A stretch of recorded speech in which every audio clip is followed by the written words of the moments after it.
கும்பராசி அன்பர்களே, குரு பெயர்ச்சி பலன்கள் வாக்கிய பஞ்சாங்க அடிப்படையில் 1-5-2024 முதல் 11-5-2024 வரை குரு பெயர்ச்சி நடக்கிறது. இதுவரை சகோதர ஸ்தானமான 3ஆம் இடத்தில் இருந்து வந்த குரு பகவான் சித்திரை மாதம் 18ஆம் தேதி 1-5-2024 முதல் சுகஸ்தானமான 4ஆம் வீட்டில் சஞ்சாரம் செய்ய இருக்கின்றார்.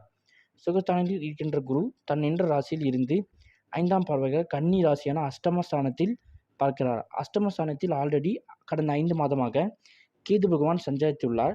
அஷ்டமத்தில் கேது இருப்பது ஒரு உகந்த இடம். அதில் குரு பார்ப்பது மேலும் ஒரு மகிழ்ச்சியை சேர்ப்பதாகும். அதாவது ஒரு கல்ல 2 மாங்கா என்பது போல 8ஆம் இடத்தில் குரு பார்ப்பது, 8ஆம் இடத்தில் கேது அமர்வது ஒரு பாசிட்டிவான பலமான ஒரு அமைப்பு. ஏன்னா ஆல்ரெடி உங்களுக்கு 7 சனியோட 2ஆம் இடத்தை கடந்துட்டீங்க. ஸோ இப்போது ஜன ராசி ஸ்தானத்தில் கும்ப ராசி ஸ்தானத்தில் சனி இருப்பதால் இந்த சேர்க்கைகள் உங்களுக்கு பலத்தை மேலும் அதிகரிக்கிறது. 7ஆம் பார்வையாக விருச்சிக ராசியான தொழில் ஸ்தானத்தையும் 9ஆம் பார்வையாக மகர ராசியான போகஸ்தானத்தையும் பார்வையிட இருக்கிறார் குரு பகவான். குரு பார்வை பலன்கள். குரு 5ஆம் பார்வையாக அஷ்டமஸ்தானத்தை பார்ப்பதால் எந்த ஒரு செயலையும் மேற்கொள்ளும் சூழ்நிலையை ஆராய்ந்து முடிவு எடுப்பது சால சிறந்தது.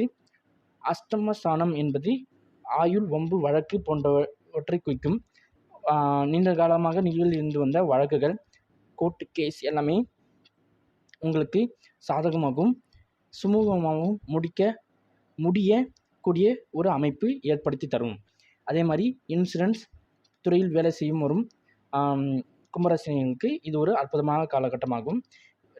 ரொம்ப நாளாக நிலுவையில் இருக்கக்கூடிய விபத்து காப்பீடு, கிளைம் ஆகாத பணங்கள்லாம் இந்த வருடம் உங்களுக்கு கிளைம் ஆகக்கூடிய ஒரு வாய்ப்பு அமைப்பு ஏற்படும். எதிர்பாராத புதில் போன்ற தனவரவு, பணவரவு ஏற்படும். சட்டோதர செயல்களை ஈடுபடுவதில் தவிர்க்கவும் அது சால சிறந்தது.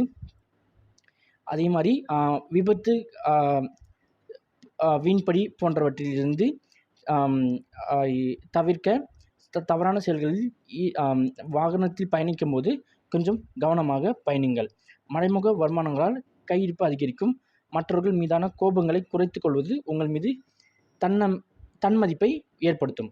குரு 7ஆம் பார்வையாக தொழில் ஸ்தானத்தை பார்ப்பதால் விரைந்து நிறைவேற்றும் விதத்தை வைத்து உயர் அதிகாரியிடம் உங்கள் போக்கு கவரப்படும். இதனால் உங்களுக்கு பதவியில், செய்யும் வேலையில், பணிகளில் பாராட்டும், அங்கீகாரமும் விருதும் கிடைக்கும்.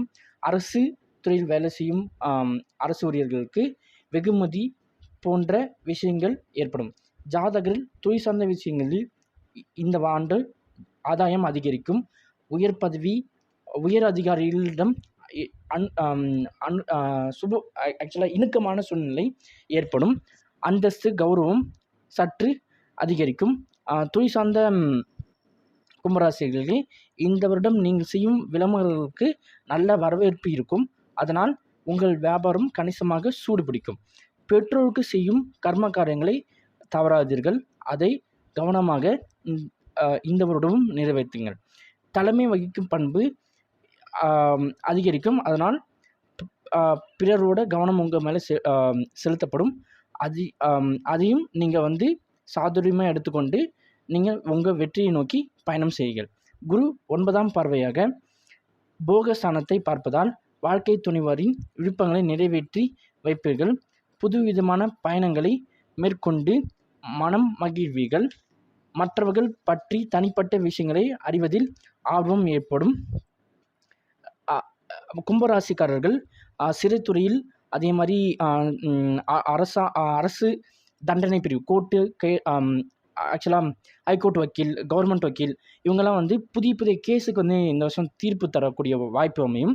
அதே மாதிரி ரீசர்ச் ஃபீல்டில் இருக்கவங்க, சயின்டிஸ்டாக இருக்கவங்களுக்கெல்லாம் இந்த ஆண்டு கொஞ்சம் ஒரு பொன்னாண்ட ஆண்டு. ஏன்னா புதிய கண்டுபிடிப்புகளும் புதிய நுணுக்கமான ஆராய்ச்சிகளும் ஈடுபட்டு அதை வெற்றிகரமாக முடிக்கக்கூடிய அமைப்பு ஏற்படுத்தி தரும் இந்த குரு பகவான். கடன் சார்ந்த நெருக்கடிகள் படிப்படியாக குறையும்.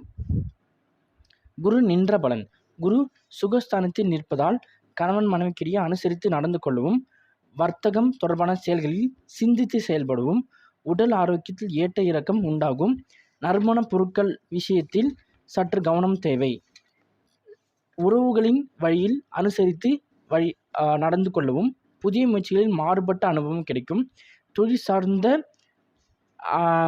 நிபுணர்கள் ஆலோசனை பேரில் மாற்றங்கள், ஏதாவது தொழிலில் ஏதாவது மாற்றங்கள் பண்ணணுன்னா அதுக்கேற்ற மாதிரி மாற்றங்கள் நீங்கள் வந்து பண்ணிக்கலாம். ஸோ வீண் அலைச்சல்கள் ஏற்படும். இது எல்லாமே குரு பேச்சினால் ஏற்படும் பொது பலன்களே. இப்போ உங்கள் ஜனனகால ஜாதகத்தில் குரு வந்து வக்ரமாக இருக்காங்க அப்படின்னா, குரு பகவான் புரட்டாசி மாதம் 29ஆம் தேதி 15/10/2024 வக்ரமாகிறார். அவர் வந்து அதிலிருந்து 11/2/2025 வரைக்கும் வக்ர நிலையில் இருக்கார். இந்த காலகட்டத்தில் ஜனனகால ஜாதகத்திலும் யாருக்கெல்லாம் குரு வக்ரமாக இருக்கோ அதை பயன்படுத்தி உங்கள் முயற்சிகளுக்கு பலன் தரக்கூடிய ஒரு அந்த அமைப்பில் குரு வந்து அந்த கோச்சாரத்தில் இந்த காலகட்டத்தில் இருக்கிற போகிறார். இதை பயன்படுத்தி உங்கள் காரியத்தில் வெற்றியும் உங்கள் செயலின் முழு முயற்சியும் ஈடுபடுங்கள். உங்களுக்கு நிச்சயம் எண்ணங்கள் ஈடேறும், வெற்றிகளை கிட்டும். மேலும் இது வந்து பொது பலன்களே ஆகும். உங்கள் ஜாதகத்தின் தசாபுத்தி அந்தர பலன்களுக்கு ஏற்ப இந்த பலன்கள் சற்று வேறுபடும், மாற்றம் பெற்றவை ஆகும். மேலும் ஜாதக ரீதியான தகவலுக்கு பஞ்சாங்கம் சேனலை தொடர்பு கொள்ளுங்கள். உங்களுக்கு இந்த வீடியோ பிடிச்சிருந்தா லைக் பண்ணுங்கள், ஷேர் பண்ணுங்கள், சப்ஸ்கிரைப் பண்ணுங்கள். உங்கள் ஃப்ரெண்ட்ஸ் அண்ட் ஃபேமிலிக்கு இந்த வீடியோ அனுப்பி அவங்களையும் இந்த வீடியோவை பார்க்க சொல்லுங்கள். நன்றி, வணக்கம், thank you. Please subscribe to our channel. Thank you so much for வாட்சிங்.